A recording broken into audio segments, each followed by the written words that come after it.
Well, hello and welcome back to Greg's Game Room. Today I have a very special guest. It is Master Daniel Pesina, who you may know as Johnny Cage, Scorpion, Sub-Zero, Reptile, Ermac, and Smoke from Saibot. Yeah. And Noob Saibot from the original two Mortal Kombat games. And as I was just telling him, as far as I'm concerned, he is Johnny Cage. He's my Johnny Cage. So thank you so much for joining Thanks for me here having today. me, Greg. I got a few questions for you that I'm just dying to ask you. Okay, let's get to it. Let's get started here. Okay. So tell me, how did you get started with martial arts? When I was a kid, on Sundays, my father and I would watch a show, Charlie Chan the Detective. It was a black and white series where this detective would solve mysteries. And during one of the episodes, I saw him throw. He's a short, round guy. There was a bad guy who was pretty big, attacked him, and he threw him. And I was like, wow, I really want to learn that. And my dad served in the U.S. military, and he's like, I could show you that throw. So my dad actually taught me my first throw, judo throw. Right. And then I just kept bugging him until finally he took my brothers and myself to take martial art lessons, to give us some discipline, exercise. I thought it was a good way to channel, a young person's spirit. And you said you've been training since 1969 then? I've been training since 1969. Who taught you? Who was your inspiration as a sensei? I've studied with a lot, but the one who gave me clarity of the martial arts was a master who came from Wuhan. His name is Go Jinhua, and he does live in Chicago, and he learned under an old school master, meaning a master who actually used his martial arts not only in contests, one-on-one fights to the death, but against the Japanese oppression before the Cultural Revolution. So how did you get caught up with Midway and making the Mortal Kombat game? My brother loved to draw, and sometimes his drawing friends would come over, artist friends, where he'd draw. And one of them was John Tobias. And so later on, when John was in art school, he called me up one time and he was like, hey, I want to film you and my brother Carlos, who is Raiden, and Rich DeVizio, who is Kano. Mm-hmm. Hey, I want to film you guys doing martial arts. I wanted to direct a martial art fight thing. Right. So ever since then, that idea was out there. So years later after that, I did stunts for a movie called Teenage Mutant Ninja Turtles: Secret of the Ooze. Right. And I came back from that, and John called me up, and he's like, hey, I have an idea for a fighting game, and I would like you to help me pitch my ideas to Midway Games. I train early in the morning, and I recall I told him, hey, okay, I'll stop at work and we'll film some stuff. And he's like, no, stop at work like at 9 o'clock at night. We'll film something then. And I was like, why so late? And he's like, well, I don't want anyone to know my ideas until I present them. And that's what he told me at that point. Right. So I was like, okay, we'll meet at 9. We'll tape some fight scenes, and he's going to take that, and he's going to have some drawings, and he's going to present all that to his bosses at Midway. The camera that we used wasn't a professional quality. John Tobias' dad owned the camera. So the production was really, really low. Though the camera was a high 8 camera at the time, it wasn't a professional grade camera. 2, we wanted to make everything smooth and clear, so we didn't want to do anything too fast to blur the movement. Right. So everything had to be done super, super slow. So that was one of the problems that we tackled during when we were mapping out the game. Right. Now, we discussed earlier the Reptile Move and how that was something that you weren't really cool on doing. But were there any other moves that you had input in coming up with the characters? Well, besides mapping the whole, even today they use it, mapping that whole movement of Mortal Kombat. When John and I started the project, we basically took a flat wall. He put me against it, and he said, "Okay, do some cool martial art moves. Just make something up." So we did that for 8 or 10 hours a day for about 5 or 6 days. Oh wow! So and then we'd look at the footage together and try to figure out like how to make a pathway to create the game. So a lot of times, sometimes there would be suggestions, or sometimes I would just come up with like, "Oh, we have to do this," or that. So a lot of the movement was really just tweaking. But it was a collaboration between John and I. Mm-hmm. The physical movements, and at that point we didn't have anything for the programmer because there was nothing to program yet. We had to make the vision of what what we wanted the game to look like, what John wanted the game with my assistants, what the game was going to look like. Besides how to create the game, meaning how to overcome different obstacles, because there were plenty.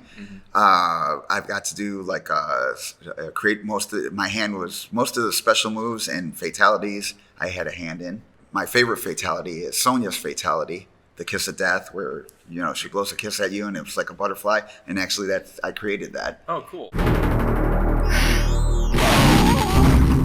Sonya wins. And I created Katana Melina's fatalities. I helped on other people's special moves. Jack's ground punch where he shakes the earth is actually from, I borrowed that from a technique from Tai Chi style called Chen Tai Chi. It's the oldest Tai Chi, formal Tai Chi style. So I took that move and I put that in a game, and I put just moves in a game that, that inspired my martial art background. So I don't want to leave the audience hanging on that reptile story. Right now, yeah, move. the ball move. I liked all the movement in the first two. Made sure that most of the movement in the first two games had some martial content or some kind of martial, the technique coming from a martial background. Ed came up with that particular move. He wanted to have that particular move, and I just didn't see. It had really nothing to do with martial art. For me, it looked more like a hand grenade, like an explosive thing, as opposed to that. And the action, the way he wanted to do it, wasn't very martial either. So I really didn't want to do the game. And I told John, I was like, no, I'm not going to do that. And then John is like, well, you have to do it because Ed's the producer. He's the boss of the game. And I was like, yeah, but I don't work for Midway. I don't want to do it. When we were pitching the game to Midway, John said, whatever you want in the game. And he had this drawing of these Japanese ninjas. Mm-hmm. And I was like, no, I'm not going to do the game if the ninjas are Japanese. I was heavily into the Chinese martial arts. And so I told him about the Lin Kuei how the look of the Lin Kuei. And then I told him what book to get for reference and what I wanted out of that book to be in Mortal Kombat. So, and he was like, oh, that's a lot of work. And I was like, well, if you don't do that, I'm not going to do Mortal Kombat. At that point, we didn't have a name for it, but he knew that without a martial art person having the movement, that the game would go nowhere. Right. So he was like, okay, we'll put the Lin Kuei in, which wound up being the franchise's face. Exactly. Was something that I insisted on having.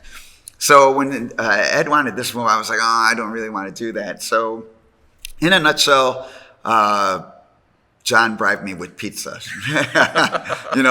saying like, if you do this move, I'll buy you pizza, basically. So the reptile ball move is there because you got bought off with pizza. Get over here! Originally, there was only going to be Scorpion. There was only going to be Scorpion as was going to be the Lin Kuei. Mm-hmm. And just because of time constraints, they came out with another character, Sub-Zero. And again, the characters didn't really have names. They were just going to put one blue. One was yellow, we're just going to change the palette to blue. So when we had no budget and we're going to film Scorpion, we went to buy the uniform, and John was like, looked at the kids' extra large uniform. And he's like, well, everybody, will you guys fit into this in general? And I was like, yeah, we could probably fit into that, only because that was like $10 or $15 cheaper than the adult medium. When I put it on, the first kick, I tore it. Oh, no. We found one or two safety pins, but we put it together with straight pins. Wow. Because there was plenty of straight pins around. So a lot of times when I'm doing the movement, I was getting pricked by these pins. It's really uncomfortable. Yeah, it's really, really uncomfortable. A lot of swearing, a lot of, trying to do that and just repeating the movements, even though I knew, okay, I'm going to get stuck. But everything was make the best game. So I just put up with it. But that was pretty grueling. Yeah. And before that I did, falls on concrete.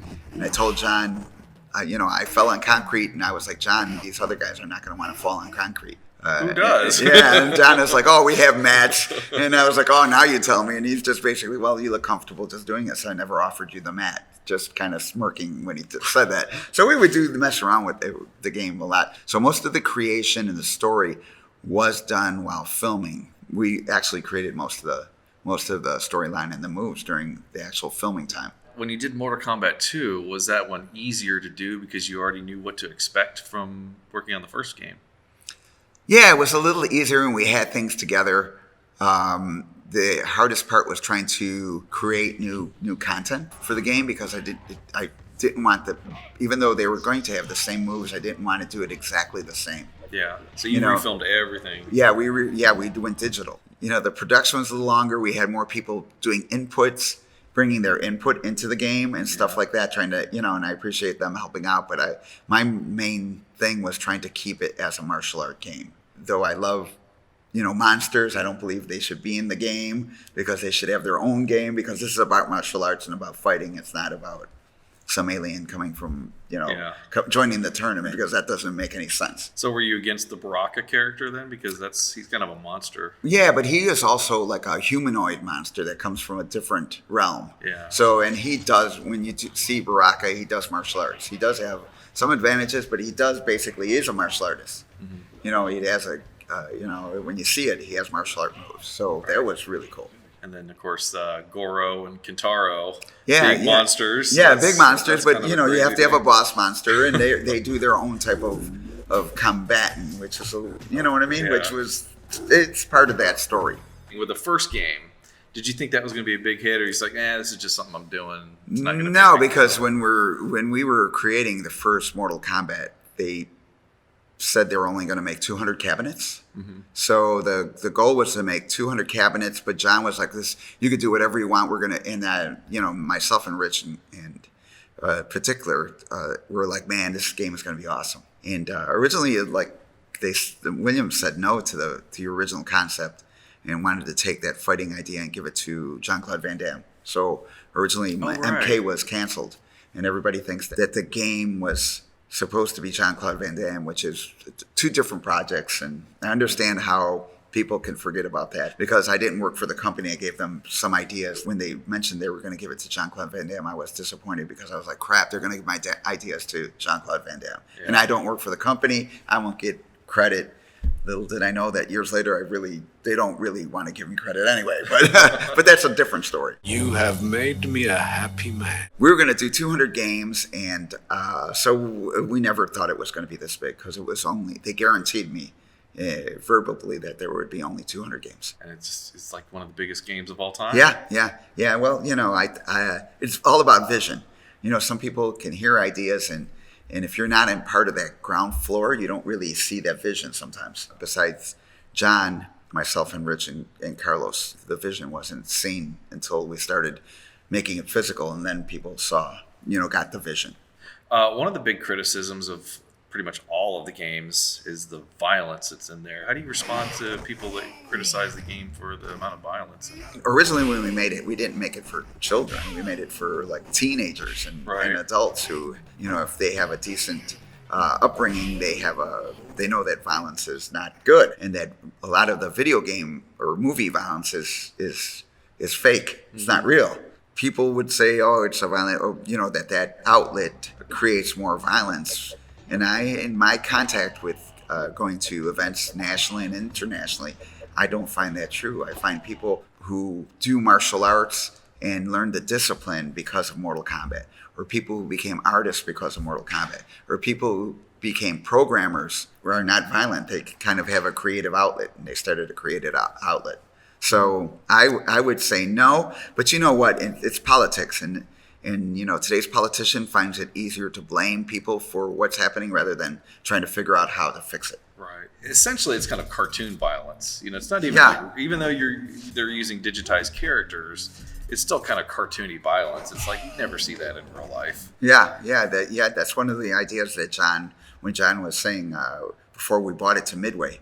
He wanted to make it battle-worn, he described it as, meaning when you start out looking normal, and as time went on, with the blows getting bloodier, your costume would get torn up, you'd have bruises on your face, contusions, and stuff like that, and that would be how the game would progress, and in the end, you're all bloodied from the blows and stuff like that. He really had a vision of how deep this thing would go. I can see that would have been a lot of work to get the the technology didn't support a lot of the stuff. During the first game, Rich and Carlos thought about having the first secret character. Mm-hmm. They wanted to have a tag team secret character. I created the teleport. We were having a problem with Carlos getting up from the ground. We call it a kip up, where he launches back onto his feet to get into fighting stance, and the hat kept on getting in the way and crushed. John was like, "Man, what are we going to do?" And I was like, "Well, he's a god. He should just be able to teleport up."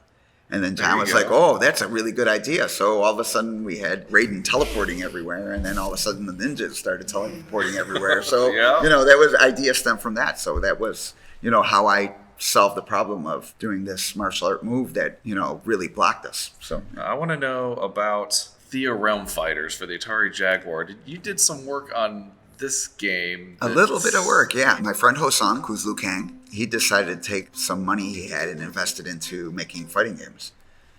He thought that would be a good market. Sounded like a good idea, but then, Nintendo and Sony took over, wiped everybody out, Yeah. all the small companies out. So those were his projects, and he asked me to help him with it. So I was like, okay, I'll jump on board and try to help him with it. Yeah, I remember seeing the there's like a ROM out there, like a beta ROM of that game floating around that Yeah. I've seen video on, and your character's named Spark or something like that. I don't even recall what that is. I like I said, I did like maybe half a day filming, one day of filming just to get like a demo going. It's one of those games that Atari was trying to keep up with the other companies. Yeah. Like, we need our own. We need a Mortal Kombat. Yeah, everybody. game too. Yeah, So, everyone needed a fighting game. Tell me about the Bloodstorm game. There's a picture of you promoting Yeah. this Bloodstorm game. The creator of Bloodstorm actually worked with us on Mortal Kombat 2, helping with the artwork. So eventually he left Midway Bally's William. He got a job at a different company. He was working there, and then he called up John, Tobias, and Ed, and he's like, hey, you think Pesina would help me promote my game? Because he would come in and watch us work. Once Mortal Kombat 1 was done, everybody wanted to see how it was when we were like creating. Yeah. Because everybody knew like, holy cow, these guys created this game. Really, the creation didn't come outside of like that little room. Besides one or two moves that Ed helped create. Nobody else in the whole studio created it. It was just us, the actors, they call us actors, creating everything. So they wanted to stop in and help create this project. And so one of the guys who would stop in was Leaf. And later on, he called John, hey, do you think they'd help me promote this game? And so John and Ed called me up, and it's the only time I've ever been to Ed Boon's office. He has a nice office. I came in and they told me, you can't wear the Johnny Cage costume, which I own most of anyway. He goes, you can't really wear that, but it's your face, and you put sunglasses on, you're going to be, it's going to be all right. And this guy wants to help you. You think you want to help him? And I was like, sure. And Ed Boon finally gave me some business tips. And he was like, well, he goes, two things. Whatever number you think of 3 times more. And when you tell them that number, you leave a gap in between what you say, and then you say it's negotiable. And if they answer right away, then you underbid yourself. And he goes, that's the only thing I can recommend you doing. So I did apply that, and I told the guy the price and leave the price, and right away he said yes. And I was like, oh, I undercut Darn it. myself. But it was a good lesson, it was a good lesson. At least you didn't get paid in pizzas, though, right? Yeah, it was money. It was good money. So do you have any other projects that you'd like to discuss? Anything that you're working on these days? I just been doing martial arts, working on that, putting my fillers out for maybe doing another retro style game. Being on MK1 and 2, I thought 3 should have took a different direction. Yeah. Martial art wise. I had a different vision for the way the game played. You've got to keep the old stuff because that's what MK is. But, how to make it more interesting without veering off. To keep it true to Mortal Kombat without like adding guns and stuff like that. Because again, guns it's martial, but it's not Mortal Kombat. Yeah, I mean, there's a character in 3, Stryker, who has a gun. But I think he fights mostly with his fists. I still find myself playing 1 and 2 way more than the new ones. Most of the people that I meet do like 1 and 2 more just because it's Mortal Kombat. Yeah. And 2, you can't have, what did they say? The biggest form of flattery is imitation. imitation. Yeah. So all these other games that are awesome, they're Mortal Kombat. They're kind of imitating, And the new games are just so they've fallen away from what you said, how you wanted them to be about martial arts, and now they're just kind of like fantasy games almost. There's fighting and stuff, but it's just so crazy over the top.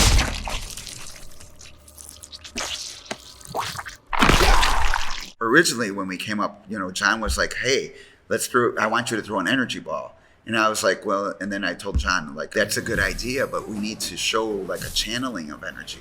The guy can't just throw out an energy ball. Energy is from your body. It has a cost. And 2, I want it to be more like you got to summon the energy before you shoot it out. So a lot of times when we were shooting Mortal Kombat 1, anybody who was going to do an energy projectile had it like channel it, do different moves that kind of like in a kung fu movie where your hands are going like this and then you shoot it out. It just wasn't summoned right away. It was like something that you could only use it like 3 or 4 times during the game and not continuously, because in real life, if you do that, it would deplete your body. You wouldn't be able to fight because everything costs. It's an honor. Yeah, to Greg, sit thanks here for having with you. me. It's been an honor hanging out with you all weekend, and it was a lot of fun. It's a lot of fun doing the Streets of Stage production with Nathan and Rico. Being on Space Ghost, awesome. Space Ghost, yeah. Coast to and coast. It's been great having you here at Free Play Florida, and I hope you enjoyed your time. Oh yeah, it was awesome. Hopefully they'll invite me back and come on down and visit. Yeah, come on to Free Play Florida next year. That's all I have for today. Have a great day, everybody. Thanks for watching. Bye-bye.